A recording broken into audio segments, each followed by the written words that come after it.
Hi, folks. Welcome back to the Power Within podcast. And in this episode, I have an old friend of mine. His name is Alan James. Alan has his own radio show for many years. And the name of the radio show is Circle of White Light Radio. And I'm delighted to have Alan as a special guest on the show here today.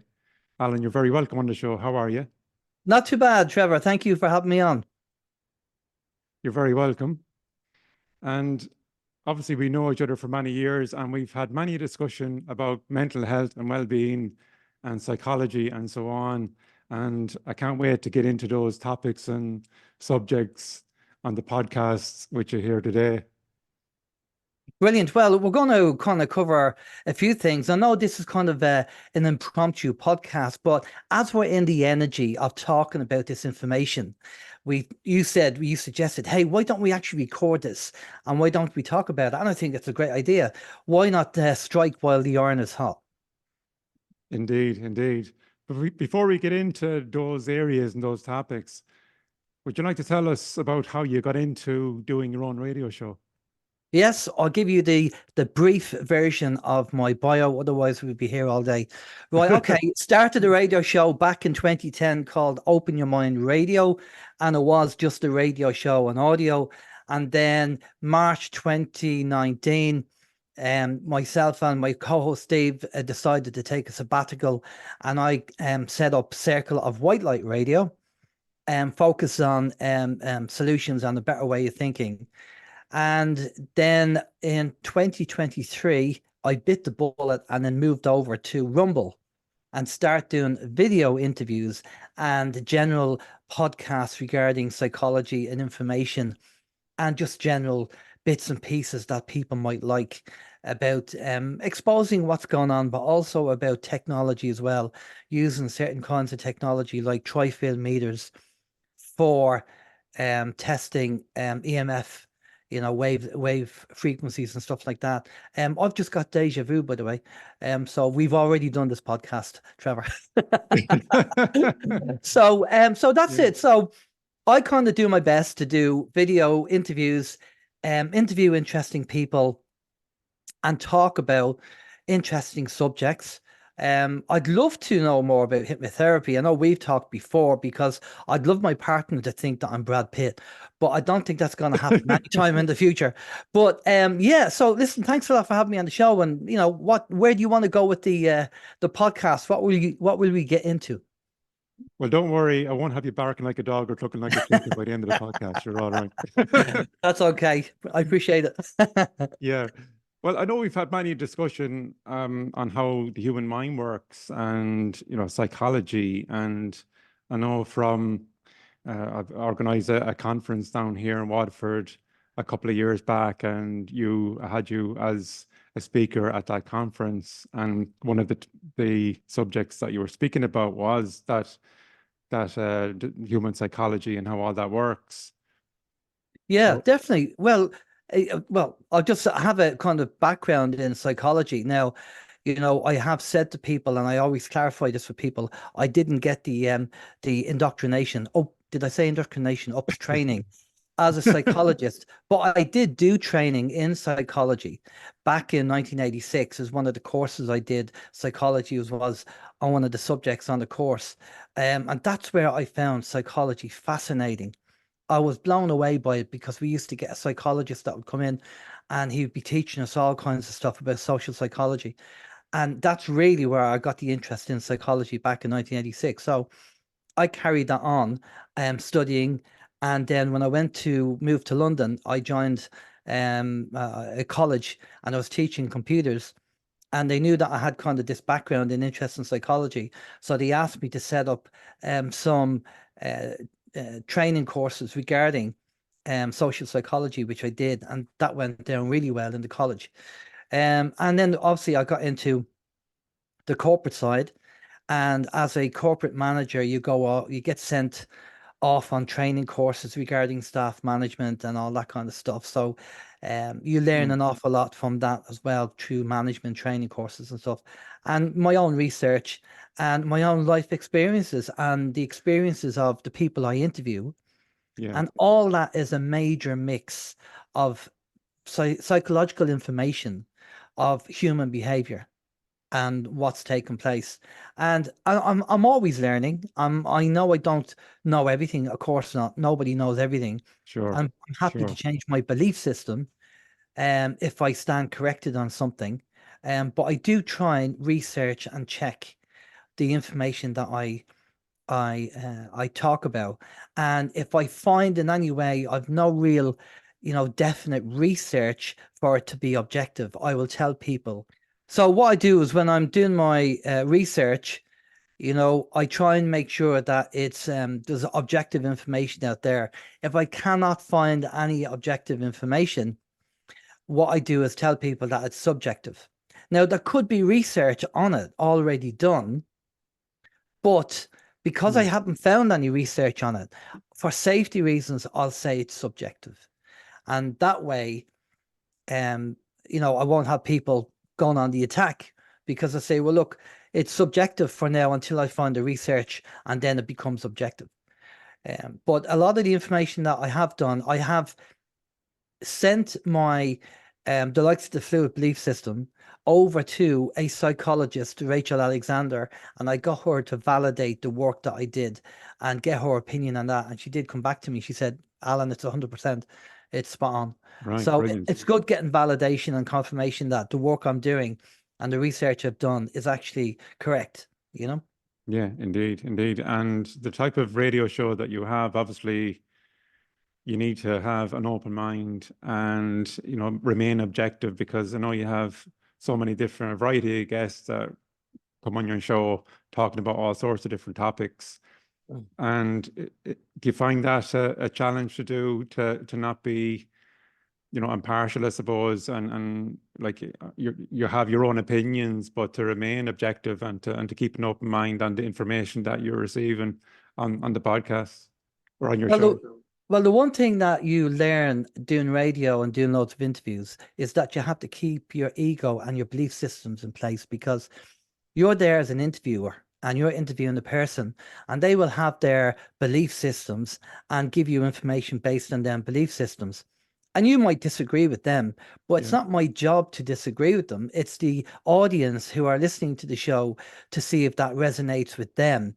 And I've had people email me, go, you had a guest on and he was saying X, Y, and Z. Why didn't you go in there and, prove him wrong and go, and I said, but my ego is in place. I don't need to stroke my ego. I don't need to belittle them to, have a big ego and make me feel better. I don't play that game. And if I did play that game, I wouldn't have many people to interview because they wouldn't come on the show. So you have to understand what ego is, and you need to control your ego. And unfortunately, what I've seen an awful lot in a bad way with the alt media is there's a lot of ego out there now, and there's a lot of disrespect out there. In the old days, and when I say the old days, I'm going back to 2010, there was a lot more camaraderie in the alt media because we are focused on the job at hand and the moral conscience of waking people up.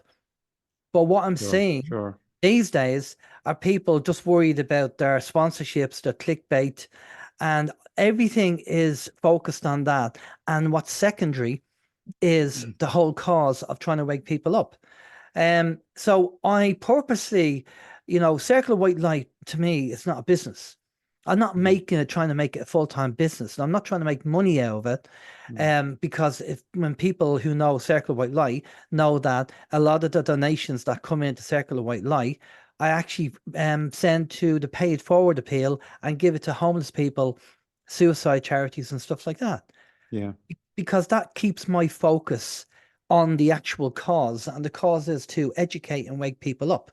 If I start doing it for money, then I take my eye off the target, and I don't want to do that. I want to stay pure and focus on what needs to be done. And obviously you enjoy what you're doing, or you wouldn't be doing it. And it's important to realize that you're not going to please all of the people all of the time. I know doing this podcast, folks, where it kind of began as a hypnotherapy only podcast. Now I'm a hypnotherapist myself, as you guys know. So I talk about hypnotherapy all day.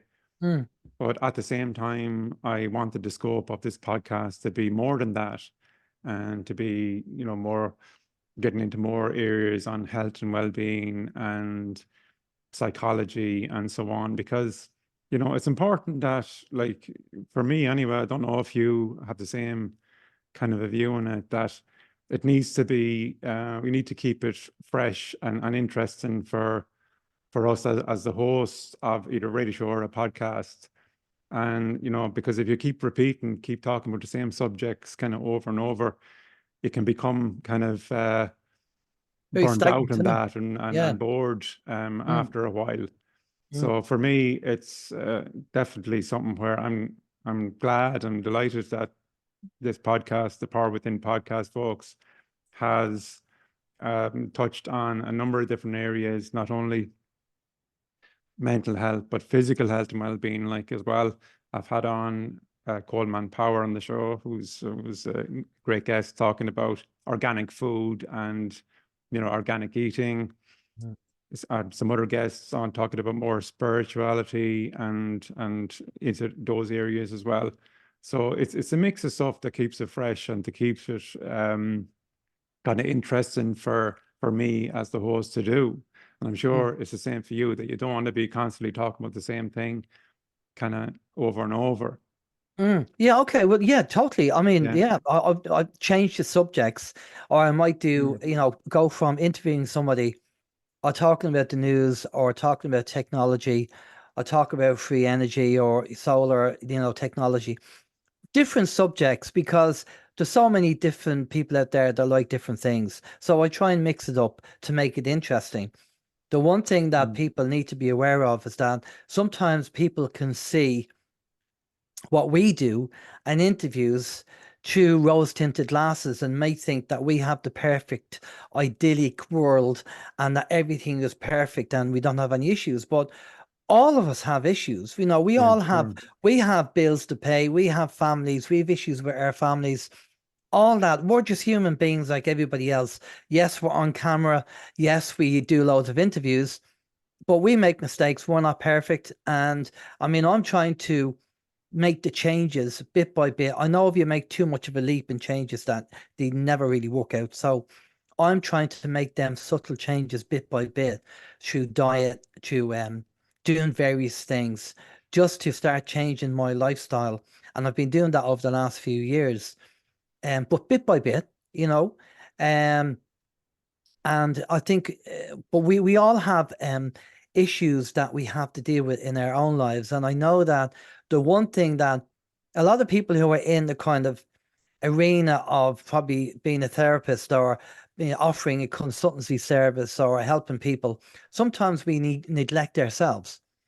We focus on everybody else and we don't focus on us.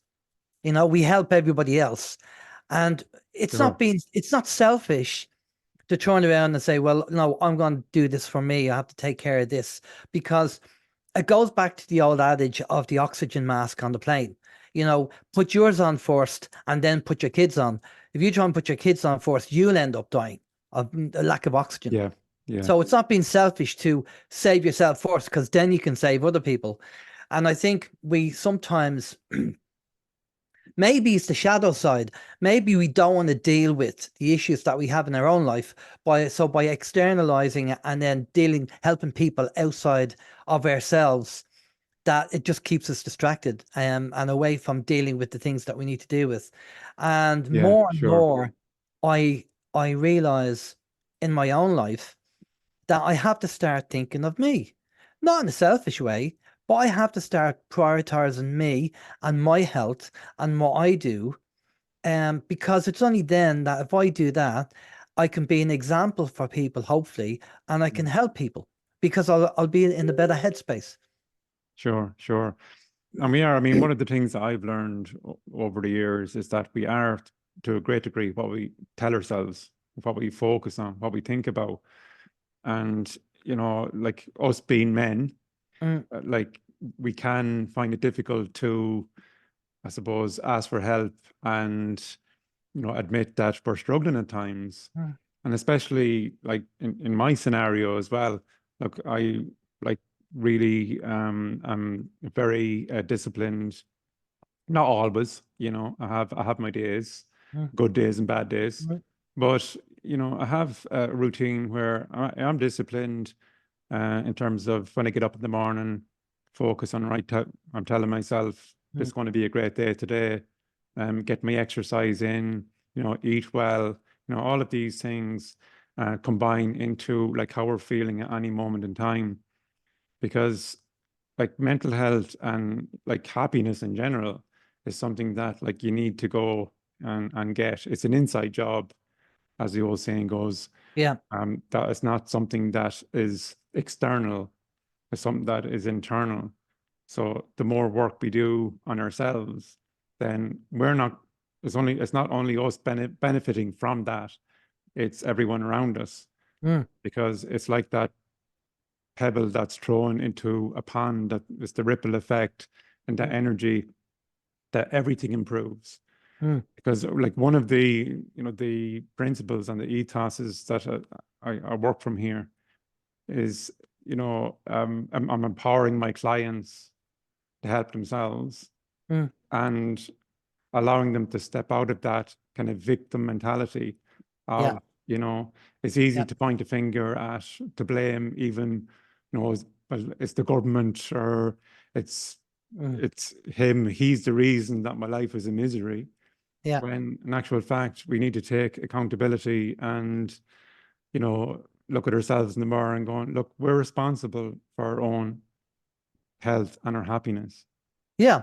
And that's a We very can. empowering thing to be thinking, rather than always looking for external sources of happiness and validation. Yeah, I think, That makes at the sense. end of the day, we can't control the people around us, right? We can't do that because we just Mm, have to focus on what we can change and what we control in our own lives. And we hope that the ripple effect will, flow. And I mean, talk about family and friends as well, and they're all on their own journey as well. And we have to realize that we're on a journey, they are on a journey, and they're on a path of knowledge, like we're on a path of knowledge. And sometimes people are further mm, down the road than others. Now, what I've been kind of working on the last recently, the last few months, I've been looking at the flow of energy. And the Bruce Lipton talks about the study of epidemiology regarding your mind, and you can't be positive and negative. You're either one or the other. So I start looking into this, and I said to myself, well, there are people in this world, maybe they have a victim mentality and they've got low self-esteem, lack of confidence, but they see the world in the glass half empty, in a negative way. So when something happens in their life or something happens in general, they will their mm. belief systems will put them in a negative way of thinking, with the glass half empty, right? And that's not very good for your health. To be like that, to be everything's negative, Yeah, something happens yeah, negative, or they're always moaning and giving out and everything else, that's all just negative energy, which is not good. I think I'm an IT. I'm an ex-IT corporate IT guy, and I think you have an IT background as well, Trevor. Yeah. I do So, indeed. so, and so In my veins. I was always trained to be a logical thinker and a troubleshooter. So the idea is that people would always come to me with the problem, and then I'd fix it, right? So, and I enjoyed that. If I can fix it, I'd fix it. If I couldn't, I couldn't, or we'd find a solution. But I'd always, when something happens, when the disaster happens, like the server goes down, and all the salespeople are running around like headless chickens, going, "Oh no!" There's sometimes where you have to not go in the server room and start panicking. You go to the kitchen and you get a coffee and you sit down and you have to think about what the problem is, because that running into the server room trying to push all the buttons ain't going to solve the problem. They're probably going to make it worse. So you have to logically think through. And people are looking there and they're looking at you thinking, why are you sitting down with a coffee when the server's down? And you think, because I'm logically thinking through what the problem is. I don't Yeah. actually have to be in the server room. So so I've had that training over the years, that Mm, when the proverbial hits the fan and people are running around with like headless chickens, my training is to get back into logic thinking. mm, What's the problem? How can we fix it? and And that's and definitely, I mean, and we spoke a little bit about this before we come on. that sometimes we can react to situations in an emotional way and later on regret our actions or regret the words that we use. And it's so important to kind of have control over that process, where when we find ourselves being triggered in a negative way, so to speak, we give ourselves space and we give ourselves that time, as you says, go for the cup of coffee or the cup of tea. And like, I mean, for me, you know, it's something that I definitely had to work on over the years, because it was like a program. You know, we talk about hypnotherapy. Hypnotherapy is about, you know, programs that our subconscious mind are programmed with from childhood. Mm. So like if you find yourself reacting in a certain way in a certain given situation, you know, it's a program that more than likely has been given to you in childhood, where like it's human see, human do, and that's all you know. That's the way you react to a particular situation. And for years, that was for me sabotaging my life, Mm. because I'd be knowing, like you'd know on a logical, rational level that it wasn't such a good idea, but your emotional brain would kind of get in the way and overreact, if you want, and react in a way that is not productive. And I find now, where even if I find myself in a situation where if I get an email or even on social media, which we know social media, you know, can be toxic, can't it? And every so often, you know, if I'm managing my business pages on Facebook, if I have a troll that comes on there that I have to deal with, I deal with in a way that, you know, I wouldn't have dealt with, say, you know, 10 years ago. Yeah. You know, I would have got engaged with them and I would have overreacted and later on probably regretted it. Whereas now, you know, give myself that time, even the old saying, to sleep on it. And I always say to myself, if I'm going to react in a certain way to a certain situation, then I give myself a chance, a couple of hours at least, Mm. because I always say to myself, well, even an email, I can still send that, I can still react that way in a few hours. There's nothing stopping me doing so. But in those few hours, it gives your kind of emotional brain kind of that time to kind of relax and cool down, and your logical, rational mind to come in and, you know, to respond in a more productive way. Does that make sense? Yeah, totally. Because Yeah. shooting from the hip is never really a good idea. But Mm. our ego tends to kick in. And, you know, we've all had that email and we've all done it where the email comes in and we just go, I'll show him, you know, and Yeah, then yeah, we yeah. then we send it off and then we go back and read the email and think, actually, I shouldn't really have said that. Yeah, So so we need to kind of stop ourselves from yeah, doing that and that reaction. And this is where the book comes in. yeah. Not my book, by the way, folks, not my book. This is a book that I read years and years and years ago, and it was a major help to me. How to Win Friends and Influence People by Dale Carnegie, or Carnegie, depends on, you know, where you're from. And basically, what Dale Carnegie teaches you is about stopping that reaction effect, that when something happens, you react, you don't Mm, think, mm, right? And a lot of the time that reaction is going to be a negative. And of course, if you mm. throw out something and it's a negative to a person, well, they're going to defend themselves and they'll throw a negative back at you, and then you get into an argument. So Yeah, in and that book, it's not always easy in the world we live in now, in the social media. You know, it's so, like, even on something like Facebook, for example, you know, you go into Facebook, what does it say under the status, in your status? What are you thinking yeah. now? How are you feeling? What do you want to say? Yeah, but it's easier And on social media because yeah, you're typing, right? It'd be different if you met somebody in the street and they just went and said something negative, right? Because that's an instantaneous thing that you have to think on the hoof. Where in social media, you can read what somebody has posted if it's a negative and walk away from it, you know? So you're mm, not getting that direct attack because you have time to read it and see it. Where if somebody's in your face saying something, that's like different, and you have to react differently to that, and that's more immediate.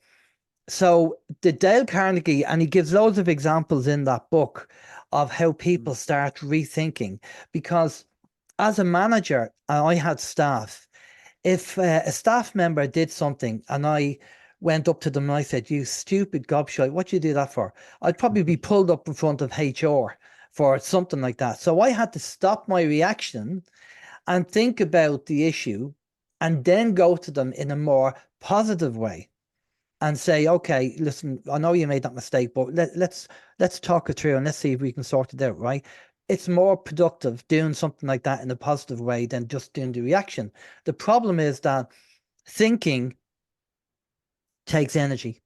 And a lot of people, as you know, don't like using energy. You got energy vampires, you got givers, you got takers. And people don't like thinking. So they just react. And, you hear people saying, "Oh, I've no filter system. I just speak my mind." So that means you're lazy and inconsiderate and you don't think about somebody else and you're just disrespectful. That's what I get from that statement. But Yeah, they try and cover it up and go, "Oh, I'm a real honest person." No, you're a lazy person who disrespects somebody else by giving an unfiltered opinion, which is probably going to be negative, yeah, rather than being constructive and being an adult about it, rather than being a child and just lashing out, you see? yeah, So that's why absolutely. we all need to learn these skills to be better adults and have a more of an adult mind than a child mind, teenage mind. Sure. And our power is in how we respond to situations as well. And, and having that ability to be open to being wrong and not, admit we don't know it all. Because there's enough know-it-alls out there, especially in the alternative media, as you know. People that just are preachy, constant preaching, this is the truth, this is the, 100% truth, and I have all the answers. Mm. And that's what I found is something where you need to be objective, subjective, to take a step back and look at the bigger picture. Because it's easy to get sucked into something and surround yourself with people that are thinking the same as you. Yes, men that are tapping you on the back, going, "You're a great fella altogether, and everything you say is gold." Mm. Well, the But Yes Men, I mean, yeah, having been in the music business professionally in the 80s, you had the adulation, obviously, from, women and stuff like that, and people around you who were kind of yes men as well. You get it in the corporate world as well. And the thing is with how the mind works, and people need to be aware of this, is that uh, not knowing something to some people is a weakness. And they don't want to show that weakness because it shows kind of lack of confidence in their intellect. So when you ask somebody something that's a very big question, mm, they will answer in two ways. They'll either say, "I don't know enough about it," to comment, which shows confidence in their intellect, to say, "I don't know." Or the other person who lacks confidence in their intellect will turn around and go, "Oh, that's a load of BS, or that's a load of rubbish." Right? And then how you deal with that, it's going to be down to you. I won't go into the whys and wherefores of that. But when people are asked their opinion on something, um, mm, I feel in a subjective way rather than objective way that they will give their opinion based on their belief system at that time. And this is why when there's a car crash or there's an incident, the police will actually look for, say, 10 witnesses of the accident or whatever happened. yes, And they will they'll take a statement from them 10 people and they will find the common denominator that everybody agreed on. Because depending on the person's belief system, they might see things differently. Plus, yeah, there's people out there that like embellishing stories, mm, and I've met them as well. So they will look for the common denominator and they'll go, "Yeah, okay, that's obviously what happened because 8 people agreed that that's what they seen, you know. So we have to be very careful when people give their opinion. What are they giving the opinion based on? What information and what belief system? Where are they with regarding their belief system? And that's why, there's so much involved with psychology and human nature, and that's why I love it. And it teaches mm, me an awful lot of how to deal with certain situations as well. yeah, yeah. Like I found that over the years, like you've met these people as well, that you can agree with them on 9 out of 10 topics and subjects, but you might disagree with them on that 1 out of 10, but that will be enough for a relationship breakdown for them to say, oh, you know what, you know, you don't think the same as me about everything, so you're not on the same page as me. Mm. But, you know, it's that having that adult, as you said, the adult mind to be able to say, okay, to agree to disagree. And Yeah, that, you know, totally, it'd be a totally. boring world if we all thought the same. We'd be all driving around the same car and Yeah, married to the same totally. woman. Well, the thing is, again, we have our belief systems, or we have our opinion on a certain subject, and if you disagree, then maybe somebody's wrong and somebody's wrong, and the person who's wrong mightn't have the information that you have because you're further on down the path of knowledge. It's how you deal with it. If I come across somebody and they say, "Oh, I believe such and such a thing," and I know for a fact, with evidence that it's wrong, I'm not going to engage my ego and I think, "Well, I think you're actually wrong there," and I will say, "Well, look, I do have some evidence, that kind of goes against what you're saying, but if you want to see it, that's fine," because they'll either turn around to me and go, if they're open-minded and interested, they'll go, "Yeah, if you have that evidence, because this is what I believe." But if you've got something that, contradicts what I know, can I have that evidence? Because I'd be interested. And you think, fantastic, here it is. Because a wise man will appreciate people giving them, correcting them, and giving them the information in a proper way, in a polite way. A man who has issues with, lacking confidence in their knowledge will actually be annoyed at you for correcting them. So I'm happy to give people the evidence, but again, you have to realize that when you're talking to somebody like that and you're swapping information and there's a disagreement, you have to work out exactly where their head is at. Which way are they going to react to you? Are they going to ask you for the information and go, "Listen, Trevor, thanks for that. I thought that was the case, but it wasn't, and you've got the evidence. Fantastic." Or will they turn around and look at you and go, "Oh yeah, that guy thinks he knows it all, blah, blah, blah, blah." So again, you have to kind of, weigh it up yourself. Yeah, yeah. And there's another book you mentioned you showed the book there, Dale Carnegie book there, and there's another book that I'd like to reference from a book from Professor Steve Peters. The name of the book is The Chimp Paradox, and Steve Peters is a man who helped Ronnie O'Sullivan, the snooker player. Sure, you're familiar with, you've heard of him. And because the World Championship snooker is taking place now at the moment over in Sheffield. And Dr. Steve Peters helped Ronnie with the mental side of his game. And the whole principle of his book is that there's two parts of the human mind. There's the human part, and that's the whole self-realization part of us. And that is rational and logical and objective and, wants to be successful and so on. Whereas the other part is, he calls the chimp. So the chimp is the emotional brain that overreacts, overthinks. And it's like that part of, like, if you're driving in traffic and somebody pulls out in front of you and you roar at them and you beep your horn and we've all probably done it at some stage. But that's the chimp overreacting. And he's saying in his book, and this is what Ronnie had to take on board, is that, when the chimp is the master and not the servant, then that can create problems because the chimp is making decisions. And it's gone back to how we sometimes can overreact to situations where that emotional brain that's programmed in us over thousands and thousands of years is at the forefront, and that can sabotage our happiness and health very easily if you don't manage that part. And so the lesson I learned there, and Ronnie did obviously as well, is that you need to manage the chimp, to accept that within us all there is a chimp, but we need to manage that emotional part that can overreact and over respond. And so I definitely recommend that book if you have time to read it or listen to it. The Chimp Paradox, Dr. Steve Peters is a good one. Yeah, I would say my impression of what you've just said there now, I haven't read the book, so I'm just, going off the cuff, but it sounds to me like the chimp is the ego.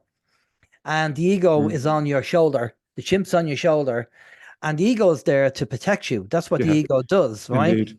Yes. And you will, again, depending on whether you have a teenage or adult mind, on your reaction when something happens, your ego could kick in depending on what the situation is. Like sending an email, shooting from the hip, where the ego, I'll show him, or whatever. Yes, and exactly. the ego kicks in rather than being the adult mind and say, I'll walk away from it and come back and I'll think of a better way to write it so it's more constructive or whatever.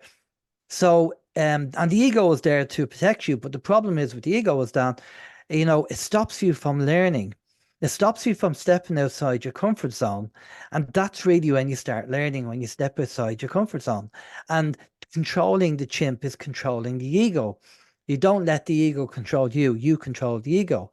But the problem is with ego, and I've had to deal with this. I was in the music business, as I said, and I went down that ego route in the music business, and I was, I'm going to be very blunt, I've become a bit of an arsehole, really, because of it, because I didn't know what ego was. I just, went with what was happening in the music business at the time.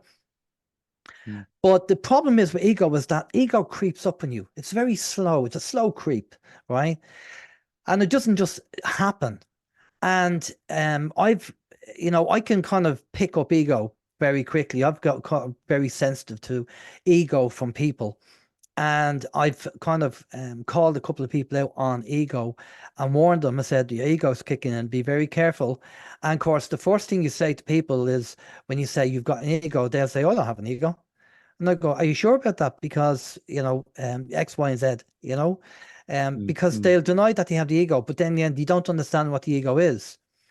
So I think it's very important that, as I say, the ego is part of us. We can't get rid of it, but we can control it.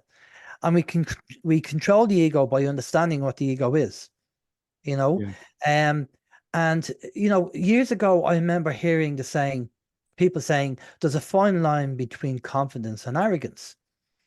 And I thought it's a good saying, but I never really understood what I meant. So I kind of had to think about it. And from a subjective point of view, again, I think the confidence is the adult mind and the arrogance is the teenage mind. Because the teenage mind is ego, selfishness, victim mentality, where the adult mind is humility and wisdom. So where the fine line is, the confidence is the adult mind and the arrogance is the teenage mind. Now, that's my subjective opinion.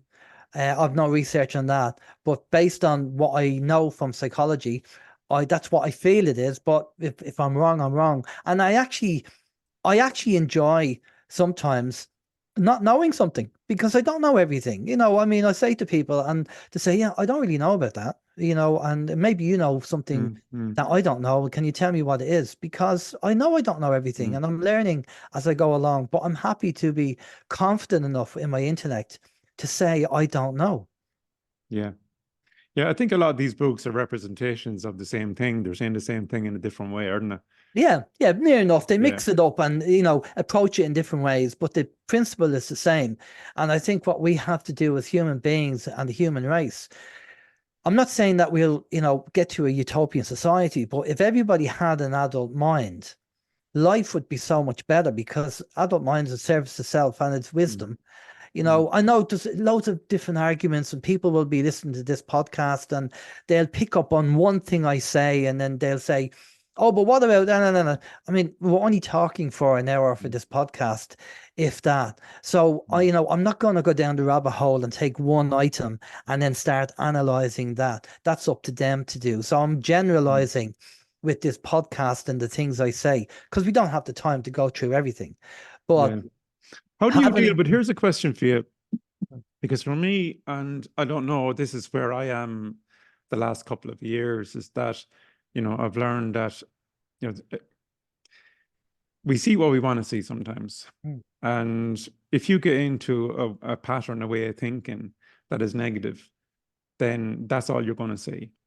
And there's enough problems in the world. Like, I mean, if you go look for them, you'll find them. Yeah, They're of out course. there to see. But the same applies on the other side of the coin as well. If you start looking for what's good in the world and the positives, then you'll see more of that as well. And I think that's the journey from stepping out of that victimhood to stepping into your own power to take responsibility for your own life, your own happiness, your own health, and go, you know what, I don't need to be kind of ranting and raving about, the governments and because I was there, done that, wore the t-shirt. Yeah, yeah, yeah. No. Yeah. No, I totally agree. I've moved on from a lot of stuff, because I've been doing this a long time, and I want to. This is why Circle of White Light is about finding solutions and thinking differently, because we need to start thinking differently, and we need to find the solutions. And it's as simple as this: when you do something good and enjoyable and it's positive, how do you feel? And if you do something bad and it's negative, how do you feel? Yeah. So you have to look and focus on your own energy and what you enjoy doing. Now, there's limitations. There's loads of stuff I'd love to do in a positive way, but I don't have the resources to do it. But I try and focus on the things I can change in a positive way, and I don't really go near the things I cannot change in a negative way, or just stuff I cannot change. I don't get into them arguments like, flat earth is one of them. I really don't go down that road, because it doesn't matter, because, whether it's flat, square, round, oblong, it doesn't matter. I can't do anything about it, right? But I focus on what I can do on a day-to-day basis.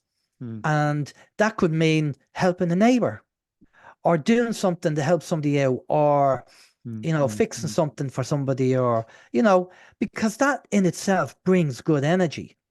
Yeah. So we need to get back to who we are and what we want to do. And we need to understand the magic trick is to be able to analyze why something's happening in our life. And now it could be out of our control, it could be a government thing, but we have to say, well, look, okay, that's going on. There's nothing I can do about it. It's frustrating, but is there anything else I can do? Start looking for the solutions, or start looking for people who might be able to help you for a solution. And it's something that I have in my life at the moment that I'm trying to sort out. And again, there's certain external stuff that I can't control, but I'm looking for a solution to get around it in a positive way. So, and I think that's what we have to do. And when a situation arises, understanding the magic trick and how something's done and why it's happened is part of you, not only if it affects you in your healing, but also to try and get resolve the problem or fix the issue. And if you can't do it yourself, try and get somebody who can help you. Yeah, yeah. I mean, the receiver of a message has to be ready and open to receive it. It's no more than the work I do here in my hypno office, that if somebody comes in to quit smoking, for example, they need to be at the threshold to making that change. Otherwise, it's going to be a waste of time. And so sometimes that, like many years ago when I was ranting and raving and I'd be trying to convince people of this and that, that old saying, you'd be pissing against the wind, sorry for the language. But and it's not, it's a waste of energy, isn't it? So it's very important to focus on, solutions, and not get sucked into that kind of negativity of, the disagreements of, I think this and you think that. Because I found it's a natural thing that, the old saying that you're not in the same wavelength as somebody anymore. And that's happened to me, because we all change, don't we? We all evolve. Of course. And we need to be. Yeah. And if you're not growing as a human being, then you're standing still. And I'm not the same person as I was 5 years ago, 10 years ago. And I'm happy about that. Yeah. Because if I had a cup of coffee with myself, a clone of myself 5 years ago, be going, what the hell are you thinking half the time, Well, you have to respect everybody's journey. Yeah. And the best way to deal with that is when you're talking to somebody, you can also, always put out feelers, and ask questions, not give them the information or evidence, but ask questions. And, they might get into a subject matter that they want to talk about. And it's sometimes I will let people just talk and they'll do I'll give their opinion on whether it's the government or, a political party they might be interested in, and depending on the mood I'm in, I'll just go, oh yeah, okay, right, okay, fine, yeah, no problem at all, yeah, because that's where they are at, especially Yeah. if it's because human beings are very tribal, remember, and when you're in a party or a group or something like that, they defend the group and defend the tribe, defend the village from the outsiders, right? Like a So when football you're team, they'd be like a football supporting. team. Yeah, Yeah, yeah. exactly. So if anything outside, and this is why when we talk about the bigger picture of what the certain elites want to do and what they want to put in, they use psychology all the time, as they did with the medical intervention that we had for 4 years. And we're all in this together was the saying. Well, no, we're not all in this together. But this is the brainwashing that they use, and they use psychology. They really did use the psychology of the last 4 years on everybody, right? Everybody. Well, that could be a whole different show. We could get into there. We Well, how won't did even that? go down there, but just to actually say that Yeah, they use psychology, and they use it all the time to manipulate. That's why they have their the PR and marketing and the spin doctors, because that's what they're there to do, to tell the government how to do it and the best way to do it to get the response they need from the people. So psychology is a fantastic subject. And for me, even when it comes to like relationships, in people that having issues in relationships, I don't really need to know who squeezes the toothpaste from a wrong end of the toothpaste. All I need to know is what the flow of energy is in the relationship. And once I know where the flow of energy is, then I can get an idea of what's happening regarding the dynamics of the relationship. So yeah, Sure. it's for me, it's a fascinating subject and always has been. And I keep on studying and I keep on learning. And I keep on changing because I have a fluid belief system. So I keep on, I change. If I find there's something new that contradicts something that I learned a few days ago, I will change my belief system. And that needs to be fluid as well. Sure. Now, like I've had some guests on this podcast that like hypnotherapists who, have different strategies, different way of doing things. And, but I always remain objective in the sense of, I'm open to all different strategies and ideas and keep an open mind to all of them. And like the way I work here in my practice, I might take a bit from here and a bit from there, and I take a bit from everywhere. Yeah, exactly. And utilize that and make it my own then, dependent on what feels right for me to do for me. Yeah. So like everyone's different, and that's what makes the world go round, as the man says. Yeah, you have to find your way, your methods, what you like doing. And I find that as I get older, I do get into this kind of, well, this is the way I like doing things, and this is the way I like doing it. And everybody has their own way. And I don't like people forcing their way onto me if I'm happy doing something a certain way. Now, there could be a benefit, if I see what they're doing and I go, well, okay, that's the way you do it, but I like doing it this way. Now they should accept that I like doing it my way, and they go off and do it their way. But when people try and force their way on you, and you think, well, no, actually, I'm getting old now. I'm getting to the stage where I know what I want and what I don't want, and I know what I like and what I don't like.